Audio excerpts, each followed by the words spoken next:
This is the Mindset Game, and I'm your host, James Roberts. And on the show today, I've got Adam Lewis Walker. So, welcome onto the show, Adam. Thank you. So, can you give a brief introduction to who you are and what you do? Okay. So, I'm a number one best-selling author, coach, speaker, and host of the top-ranked podcast on iTunes, Awaken Your Alpha. Little bit of background, quite weird to say this yourself, but I've been featured on ESPN. I like that because it's a sporty thing, and we're going to talk about the background.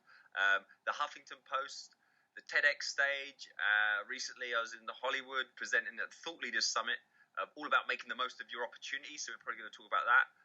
So you can grab my TEDx talk on YouTube. Is a good place to go. Just put in Awaken Your Alpha, how to rise up. Yeah, that's really it for now. So I'm now based in northern Michigan, in the middle of nowhere, in the wilderness, up by Lake Huron, on Lake Huron pretty much, and I'm coming to you live from the Man Cave. That's the podcast logo that you'll see if you search on iTunes. So I know this is video for some of you. And that is that, originally from South London, a former teammate of the host with the mostest who's introduced me there. Yes, we've got lots to speak about. I'm going to talk to you all about Awaken Your Alpha, the mindset of coming back when you have been hit with adversity or an injury or whatever we decide we're going to talk about today. So, Adam, talk to me about first off, about your best-selling book.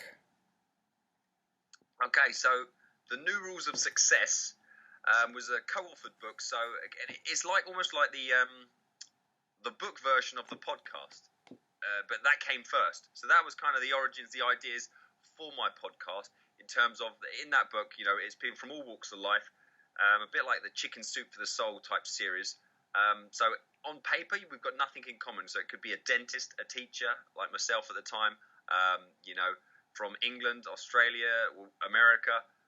You could be like, a 60-year-old, a 20-year-old. Well, I don't think anyone was 20.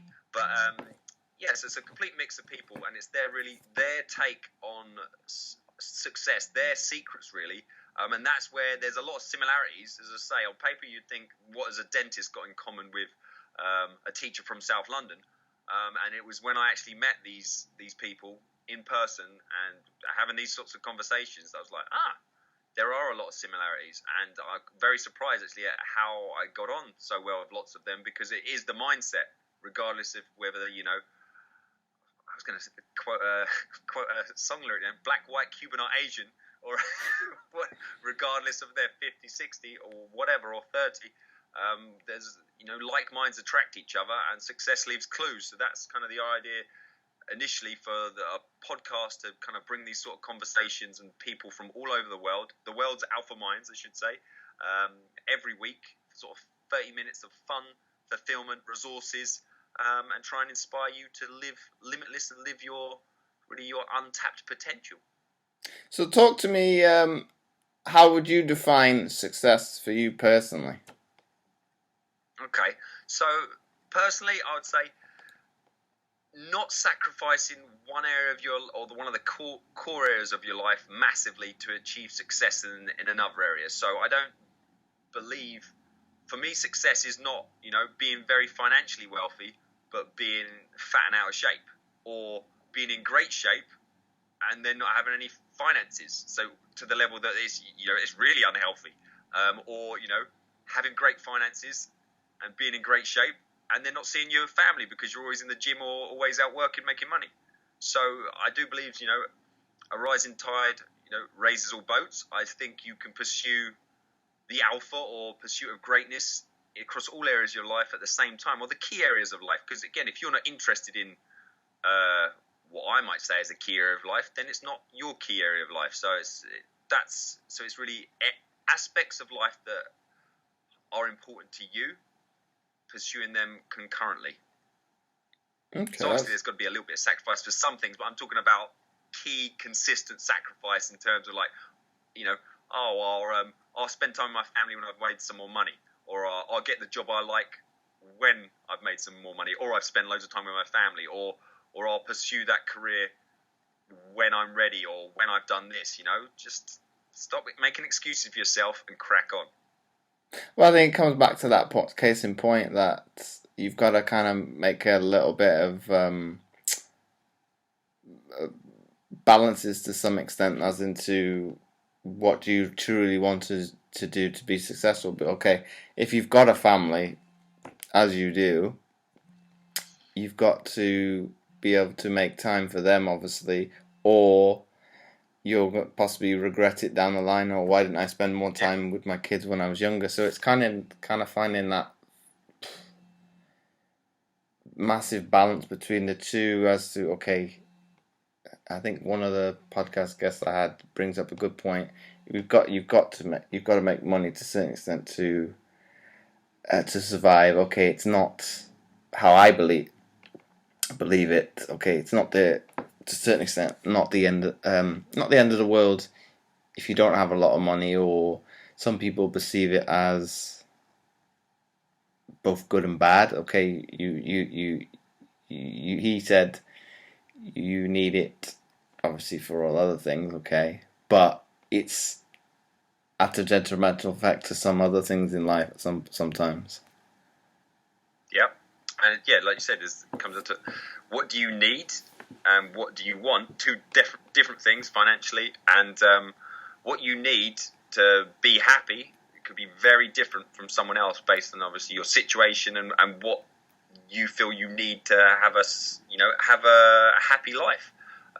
Some people need a lot of things, they think, and other people don't need a lot. And again, based on where you live or where you want to live, the money you need to thrive or survive, as has been mentioned, is very different from someone who lives in central London or who lives in northern Michigan or who lives in, somewhere out of a big city. Obviously, that's why a lot of people sometimes, and I had a lot of friends that it didn't really seem, in their heads it wasn't a choice. They had to work in central London because that's where the money was.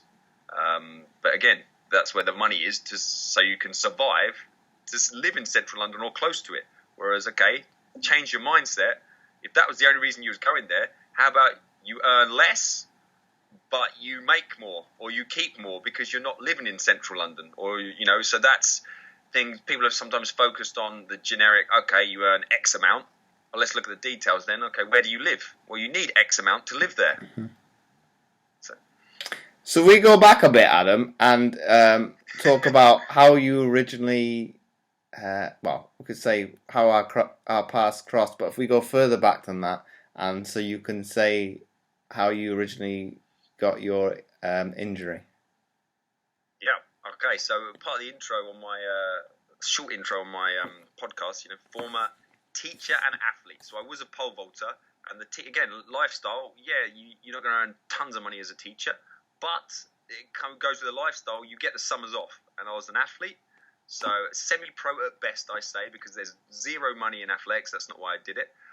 But you get the summers off, which is when I'm competing. So it matches out. When I need to step up the competing, that's when the work stopped, basically. I had a nice work-life balance in terms of teachers always talk about marking and doing things outside of school hours. And yeah, you can do that. But if if you turn your shoulds into musts, as in, I shouldn't really do this marking at home, or I shouldn't work on weekends.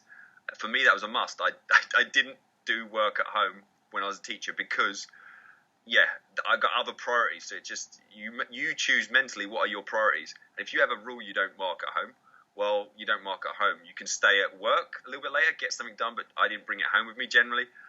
So in the summers I'd compete. That took me up to 2008. I was having my best year, I was going to say ever. Yeah, it'd been a while. I had lots of injuries to get to that point. I hadn't had a personal best since I was 21. I was like about 28.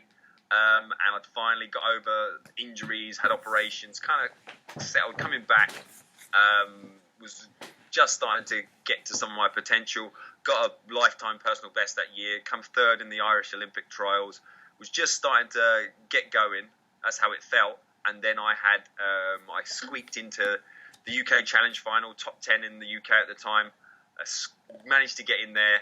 I was the underdog, so I was bang up for it. And I came fourth. I was going for that medal. It was in horizontal rain.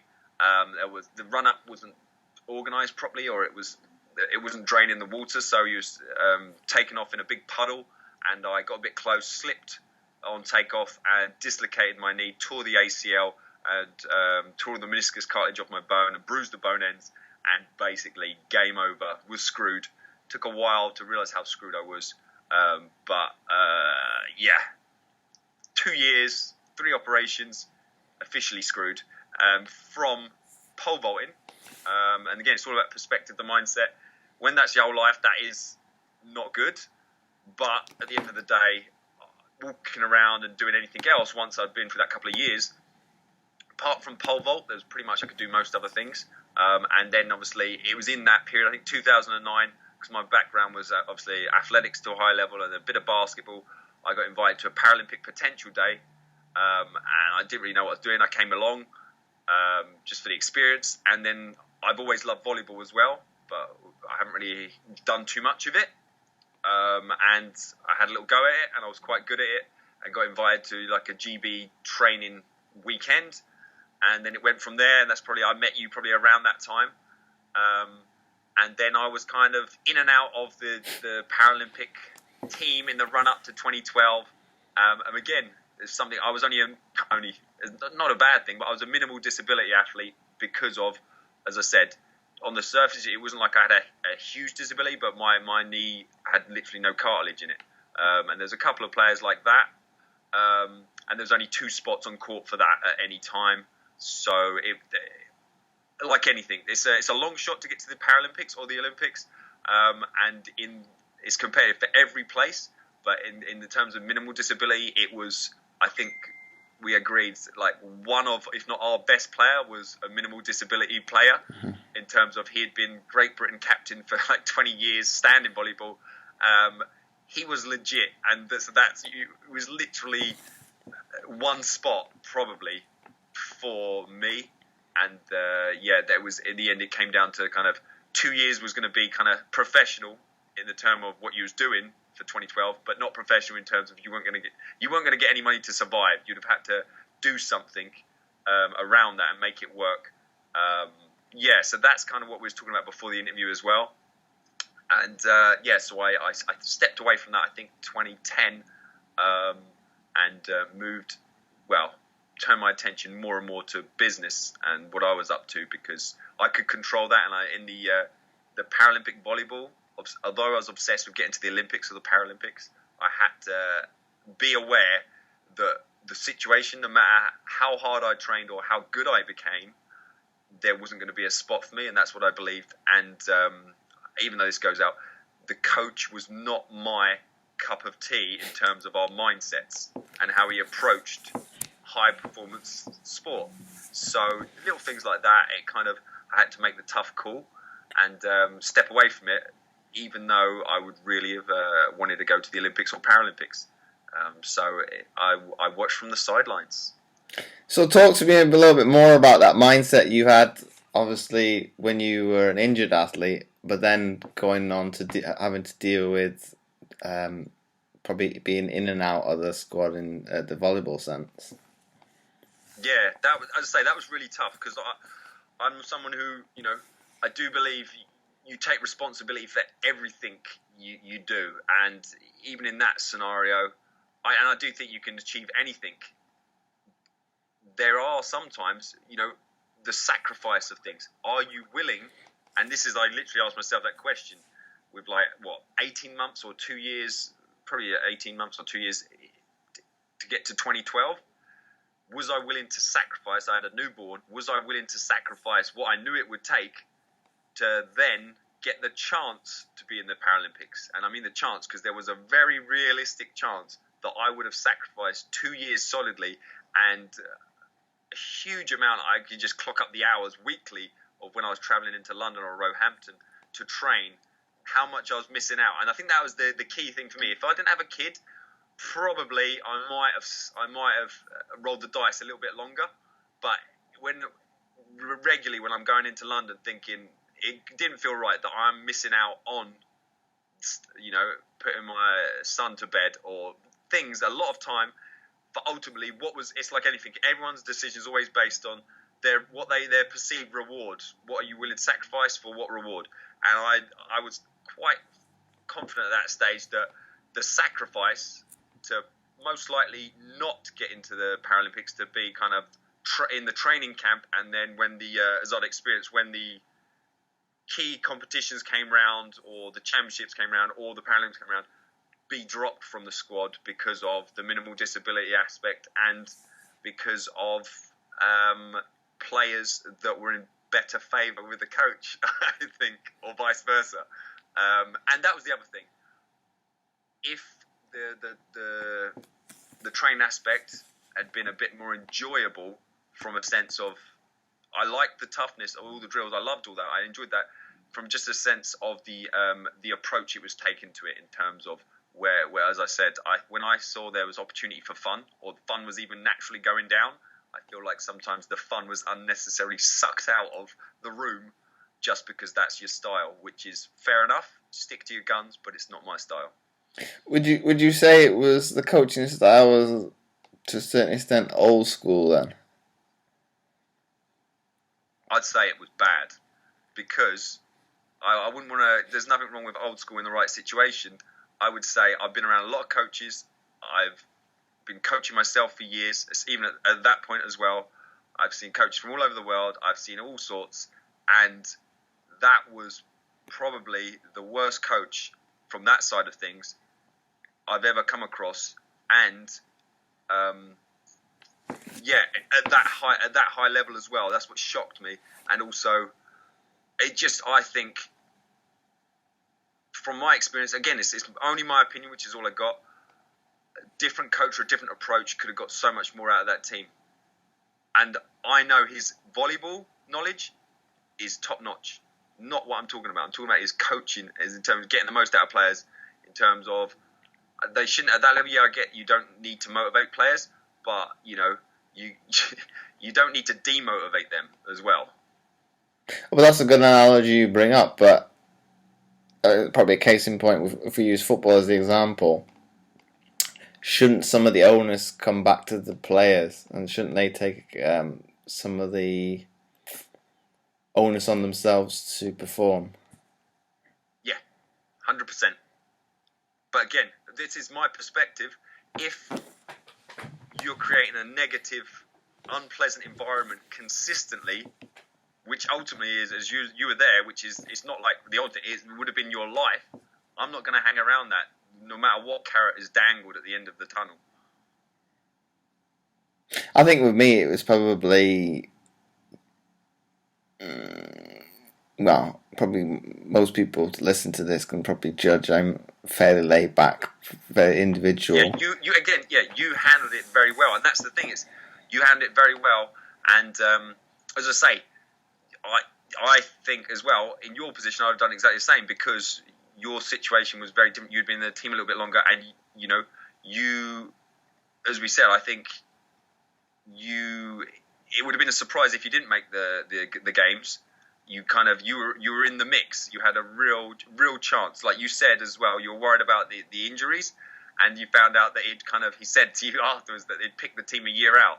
And I felt like that, and we talked about, I felt like he'd picked the team a solid year out, and even before that, 2 years out, he probably had a very good idea. And like you say, it was very, once he kind of got things set in his mind in a good way, he knew what he wanted, but also if there was potential for other things, he knew what he wanted, and if he didn't want that, or if he didn't fit the mould, then it probably wasn't going to happen. So, yeah. But I can see where you're saying he picked the team a year out, from a performance standpoint. But from me, probably more on an emotional standpoint, which in sport, it's, as you know, it's cutthroat anyway. It's when you're told after the event happened, I picked the team a year out. He's thinking, it's more, my mental state was kind of all over the place, because you're thinking, obviously with an injury, it's all what ifs. Or if I can't get fit, will I get picked? So you got obviously all this self-doubt coming in. So it's like, well, if you just, I can see why you probably didn't say to the people on the fringes, you are going, because you're going to get complacent. You're going to back off. Okay, to fight for your place, big time. And if he'd have told someone you're in, then he probably would have regretted that, because they might, like, in a few months down the line, they might have, they might have approached things slightly differently. And he obviously wanted you to be hungry and fighting for the places, but he probably had, like you said, it had in his head, this is the team, so long as they're, healthy and they mentally stay on it, or they get through kind of like the hoops he was making you jump. And that was probably part of it, why probably the way he approached things and his ruthless nature and, the environment he created, if you decided to walk away, that was probably what he was after, because it thinned the herd for him a little bit. So it's kind of the people who are left were the right people for that team. Oh yeah, but then because if you choose to go, as opposed to him having to make the hard decisions, it's to some extent easier because he's not had to make the hard decision. But then it's each person, natural selection, to a certain extent, but people leaving on their own accord. Well, each person's going to have their own individual circumstance as to why enough is enough. Okay, we can't speak for any of the other individuals that fell by the wayside, but if they walk, it's their decision. The coach has no bearing on it. Okay, it's probably wouldn't really, if you walked away or if you were cut at the last minute, it probably still make no difference, because you're gonna still have, but I'm probably trying not to put words in your mouth, but some regret to some degree of not being able to compete at that highest level. Oh yeah. I know what you're saying. I think about looking into it, but I made the right call for me at the time. And even we was talking about, who actually made the squad, and like last minute things of someone getting injured, and then potentially someone we thought might not have made the squad got in the squad, and that could have been me in theory. But then, like you said, to do all that, to sit in the stands or be in the squad, but not actually get playing time. Yes, it's interesting. And would I have felt differently? And yeah, I don't know. I don't have any regrets, because you can't anticipate that, and you can't. I don't know. Even for me, because I knew that was what was at stake. Basically, I was having to do all that and then kind of bank on the fact that someone was going to get injured or drop out, as opposed to me taking the spot. And I didn't want to, there wasn't enough control for me. If I thought it was a legit fair chance for me to, train hard, compete against everyone in the squad to get us a place, I would have definitely done it. But, and this is not a bad thing, because I was a minimal disability, it was not an even playing field, which is talking about mindset. That was a very weird situation to be in. Any other squad or anything I've been in, those in the room were trying to get in the team. It's a level playing field, and it wasn't. As I say, that was quite a weird thing. And if you get sucked into that, you think as the negative. But I didn't think you had to get perspective. No, that's not a negative, because the positive is I'm only minimal disability. Which, if once you get outside of the sitting volleyball world and Paralympic world, take that as a positive. I don't think most people would see that as a negative. But in that, when you get sucked in into such an intensive training all the time and trying to get the squad, you think, well, gosh, if I just chopped off a leg, you'd be good to go. But that's when you realise you've lost the plot. You've lost the perspective. Yeah, but it wouldn't even be that much though. You'd probably just have to chop off at the ankle, and that'd be about it. Hey, I know, because I thought about this, and that's when you think you've lost the plot. I don't think we talk about the reward of sacrifice. That is not that. If you start considering that, you're crazy. And realistically, that sacrifice is not worth the reward. So when I walked away, that was a tough thing mentally to get my head round. Once I got my head round that and walked away, I had to take it the perspective. Actually, I'm happy I don't qualify for the full team, as it were, because if I did qualify for the full team, that would mean that I had a bigger physical limitation than I have now, which I think I'm quite lucky in terms of, apart from pole vaulting.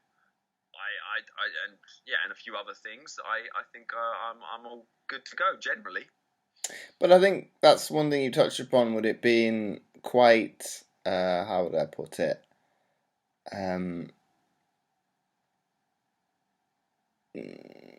well, the easier way of probably putting it would be obviously with classification. That's the problem with disability sport. Anyways, you're kind of put into brackets anyway. Whereas when you talk about everybody's on a level playing field, you talk about it from a probably an able-bodied perspective.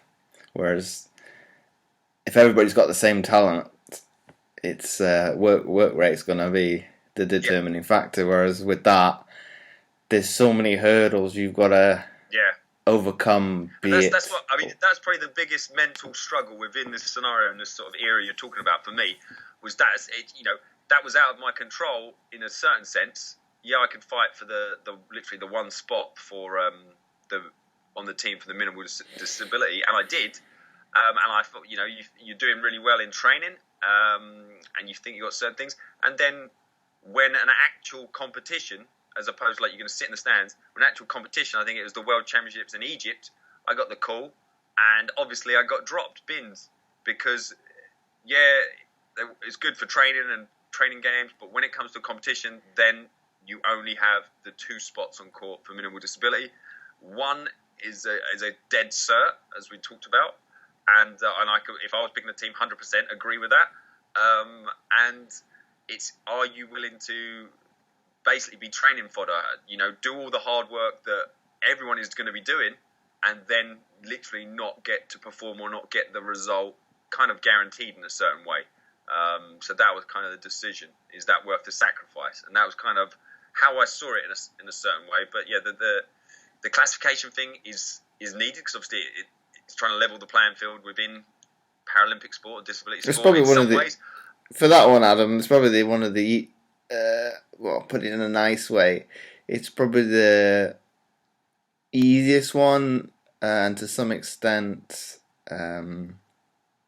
possibly doesn't go in as great. How would I put it? Depth as it probably could do in relation to some of the other ones. Probably if we exclude, say, swimming and athletics, where to a certain degree, or probably athletics more so, which probably has a bit too many classifications.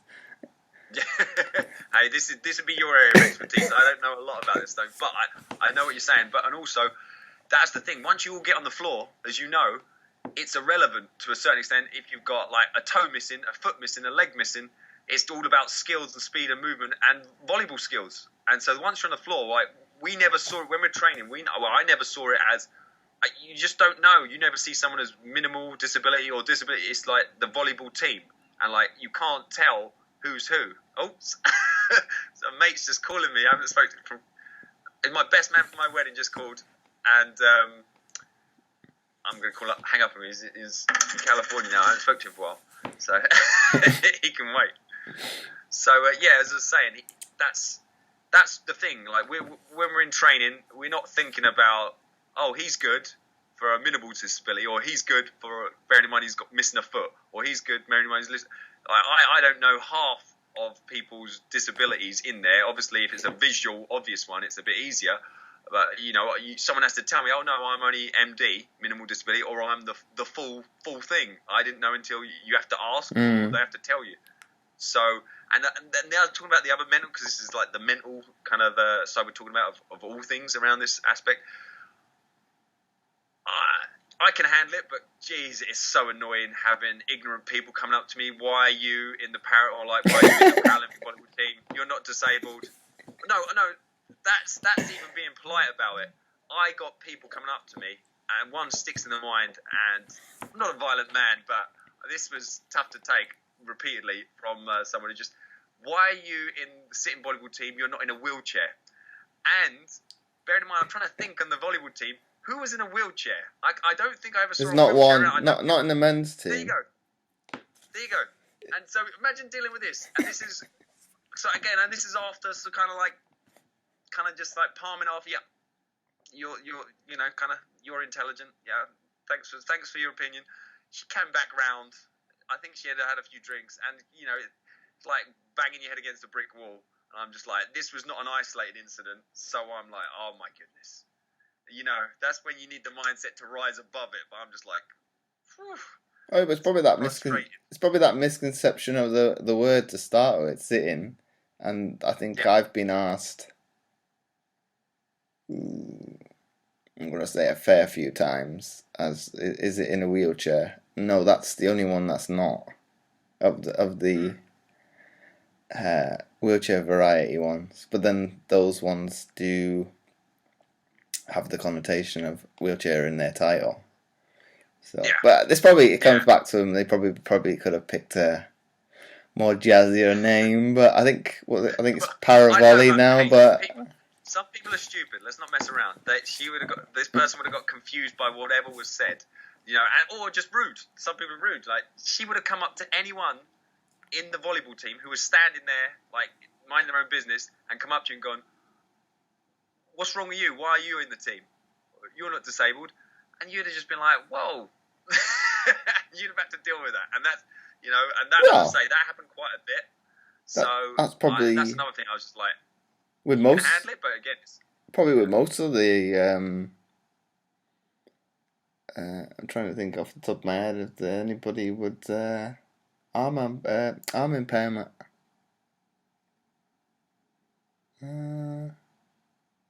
No, so even with trousers, you could with my walking gait. If I was walking, you could tell that I've got something wrong with me. But standing round, you wouldn't tell. People want to put you in their boxes. If you're in any kind of Paralympic team, they want to see, for someone of her mindset, she wants to see you in a wheelchair, or she wants to visibly see a missing leg or something, or a missing arm. That was the kind of the level she was thinking at. If you're standing there looking normal-ish, and what's normal in her mind, you don't qualify. So, yeah. And again, do you want to get into a conversation trying to explain these things with that sort of person? No. You're fighting a losing battle there. So, anyway, let's move on. You touched upon a good point there with that misconception of people from the outside world. It's probably that one. I don't know if you got asked that later on in your career, but I got, obviously, having competed at 2 Paralympics, you get a lot of the time you get asked, why is this person in this classification in this sport? So we'll use athletics again as the example. It's like, I can't answer that question because it's the complexity of the disability classification system is different from one sport to the next. That's not your job as well. That's what the other thing that, like, the way I was approached a few times was like, I selected my classification, or I don't know, I wangled my way in. Like, I got invited to this. I had no idea. They said, "Oh, you qualify for this," and I'm like, "Really? Okay, it's up to you." Like, there's doctors and there's classification. That's all they do. They classify it. It's not up to athletes to say, "I think I'm this classification. What do you think?" It's like, you are what you are. They make the call and they tell you what you can and can't do. Whether there's 2 spots for you, like, you're legit, or there's like, within that, clearly there was certain things they said to me, obviously you don't qualify for that in any shape or form, and I was like, that makes sense to me. Why would I? And then there's like, "Oh, you can do this," and I'm like, "Really? Can I?" It's up to you. Okay. And that's, sometimes people kind of thought it was like, you say, like, you've got nothing to do with your classification, like, and they can change the classifications, they can tweak them. It's up to them, and there's a whole organization and organizations that's all they do, as there should be, because it's it's up to you to do what you can do with what you got. So, Adam, talk to me about being featured on ESPN, and obviously for the American viewers will obviously know what that is. What did you actually talk to them about on the show? Cool. So this is really, I'd say, after all the like, to be on ESPN would have been very cool when I was actively doing sports. So all these years, and then I stopped doing that. Obviously, I've got my podcast, so I was actually interviewed on ESPN on How to Awaken Your Alpha, or basically the podcast, my take on what that means. And it's a mental thing, it's a mindset thing, and then that has spun off onto being interviewed by ESPN, a TED Talk, and many other things around that. That's kind of my thing. And yeah, and Awaken Your Alpha is a mindset, and it's really, how do you do that daily, and what does it mean to you? Because it means something slightly different to everyone. But it's, we talked about at the start of the show, like areas that you hold importance to you and where you want to go. Don't just look at them or hope or apply the secret principles of just hoping for it. You know, what are you going to do, or what are your daily actions now, and where do you want to go? If they don't match up, if that's not the sort of thing that the person, where your vision, where you want to go, if your daily actions don't match up to a person who is either, a TED speaker or a podcaster or whatever it is you want to do, then you've got to change them daily actions, not when you become what you want to be or where you want to go, but now you've got to change some daily actions and, make sure every step you take from this point, because whatever you've done before, whatever, basically, make sure every step from this point is a step in that direction. It's either moving away from it or it's in the direction. If standing still is not life. It's, you're either growing or you're dying. It's that simple, and that's my whole thing, really. So the last question I'd like to ask you is to kind of touch upon that point you just raised. What was the deciding factor to move from the UK and obviously move to the US? Cool. So linked to that as well. So if you think of like what's your ideal life, or what is your vision, or what if you look at yourself in a year in the future, or even longer term goals like Olympics, Tylee, like 4-year goals, or even 7-year goals, 6-year goals. My goal is always to move to the States. Again, it was just where I wanted to go. I've been over it quite a bit, and I enjoy the mental side of things over here as well, in terms of how I'm received, and also just the mental side of things in terms of, the general not misconception, the general attitude is, God, Americans are so positive. Obviously, there's a lot of Americans who aren't, but when you come across, it's like the generalization that all English people talk about, or not talk, moan about the weather. And that's a generalization, though, isn't it? Both. Okay. Exactly. I think, I won't say all Americans. I'll say a few. Then they're a bit more than positive. I think you're thinking, what have you taken today to be so happy? Yeah, exactly. But this is my point. Yeah. So the generalization that all English are a bit pessimistic, moan about the weather, and all Americans are like, woohoo, good job. So within that, physical and actual reality of experience, from my experience, the general, I have a better experience on that in terms of, not in theory, as in reality. Mm-hmm. I've found quite a lot of that as a general rule. Obviously, there's massive exceptions to the rule, but again, on just ratios and numbers, I enjoyed that side. And also, this is good or bad. This is my vision. I wanted to do. I wanted to move across here, live here, try it, and that's that. Because they're talking about not having regrets. And link back to my thing about, I knew I was doing certain things to tee this up. I knew certain actions were not going to get me there. And ultimately, in terms of quitting my job when I didn't have to, when it was quite cushy, I enjoyed it. Again, so it's not about having to, I enjoyed aspects of it, I should say. I could have, it was very easy to continue doing that. But I literally did that thing, right, if this is where I want to be in, it got to like a year or 18 months out from, I set a deadline. That's the other important thing, set a deadline, otherwise, yeah, you'll always get round to it, but that always, who knows when it's going to come. So set a deadline. It was about 18 months or a year out from when I was going to move to the States, because I decided. And then I was like, well, what I'm doing today, is that going to help me when I'm over there or get to there? Simple answer was no. So even though it was helping me now, or is what I need to do now, so I took the call and I quit my job and started doing the actions of someone who's living in northern Michigan, speaking to you from a man cave studio. I started taking them actions in England, in South London, and only did things, transition slightly, but basically only lent towards or actively pursued things that I could do in the middle of nowhere on the lake in northern Michigan. So I struggled then, before I had to. So I could have either just buried my head in the sand, moved across to America and gone, what the hell am I doing now?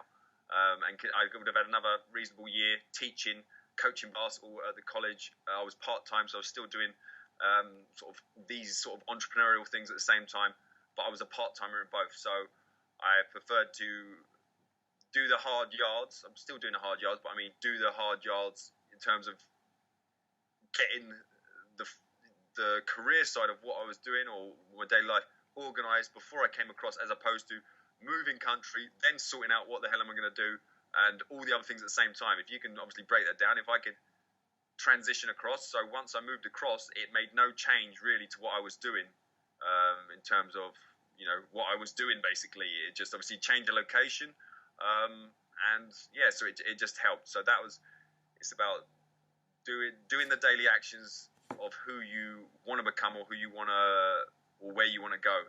Start doing them daily actions now, and if certain things, if you think that person you want to become, whether it might not change your physical location, or it might not change your job, your career, but just who you want to become. If that person would not do things you're doing today, don't do them. If you genuinely want to become, and again, that's the other thing. If the will is great enough, you will do it. If it's not, if you're like, I wouldn't mind being that guy or doing that, well, if you wouldn't mind not doing it either. So you gotta want it, and you gotta be clear about that. So that's kind of how I'd leave it on that sense. And again, there's no right or wrong. There's in terms of if you don't want that, then you're gonna want. Everyone wants something. So whatever that is for you, you know, everyone wants to. If they're being honest and they think about it, take the time, everyone wants to better themselves in some way, shape, or form. And the last question before we wrap it up, if you had to summarize this podcast into one sentence for somebody to take it home, what would that be? Your podcast or my podcast? As in for takeaway from this podcast. What we talked about, kind of. So is this the teaser trailer? Whoa, we've talked about a lot, haven't we? Okay. Okay. Have I stumped you there? No, I'm just thinking we talked about so long. Before the interview, what's the time on this? We've been on about an hour and a half. Just 'cause it's been fun.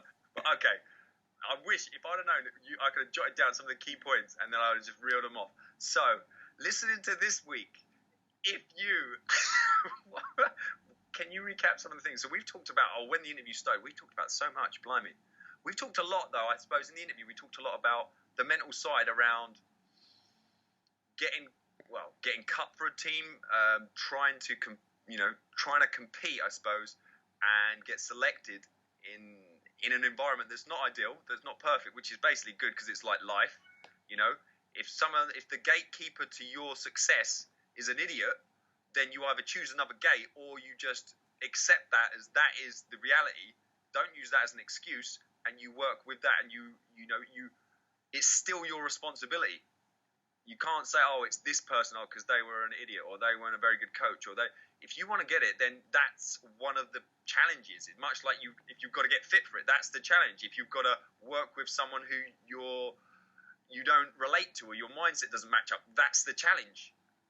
So stop making excuses. If you listen to this podcast, we're going to talk about all these issues around potential excuses, and also it comes down to sacrifice and reward.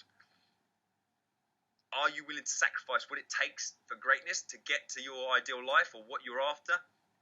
And if you're not, there's nothing wrong with that, because you can always change your mind, but then be clear about what the sacrifice is needed for that vision, and then work it out, and then start taking daily actions to do that today. Something small today when you listen to this, even if that's make a plan of what you're going to do tomorrow, but one of them things is make the plan today, and even do one of them things today, which is make the plan, then start tomorrow. Don't make this huge list, and don't make this thing of, I'm going to go and do something huge. That's quite a big task. I'll leave that for a couple of weeks or a month maybe. I'll be ready then. No, do something today small, and then do something else tomorrow. Get momentum, and then just head in the direction you choose, because it's your life, and make it happen. I think that's a great case in point, Adam. So once again, Adam, thanks for coming on the show. That's all right. If anyone wants to hear more, head over to www.ayalpha.com. Awaken Your Alpha on iTunes, Adam Lewis Walker, Facebook, and Awaken Your Alpha on Facebook. All the usuals, and LinkedIn. There's easy links. Connect with me by all and any means. If you enjoyed this episode, with my main man here, and you can even catch his episode back in the day, a couple of years back, where we dug into his journey, which was very cool also. So once again, Adam, thanks for coming on the show. And for everybody else, this podcast will be aired every Thursday. So until next week, I will see you then.